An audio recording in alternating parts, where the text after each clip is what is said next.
masyarakat Marandi Aceh dari Bapak Kasta Buana yang sudah membangun sebuah produksi penetasan telur puyuh.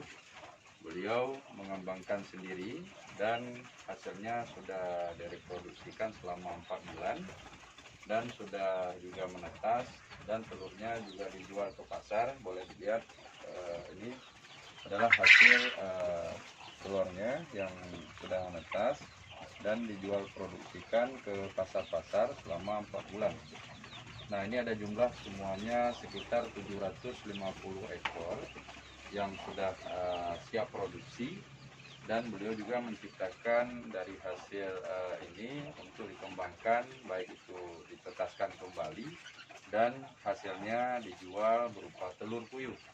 Nah, alhamdulillah pada hari yang berbahagia ini saya selaku Yuti akan mencoba mendongkrak perekonomian warga, baik melalui dinas-dinas terkait ataupun dari dana desa sendiri, untuk kita coba bantu untuk memfasilitasi apa yang menjadi kebutuhan.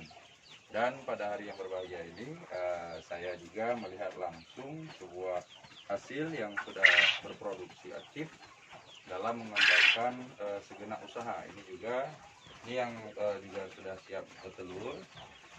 Ada semuanya jumlah sekitar 750 ekor yang sudah dikembangkan.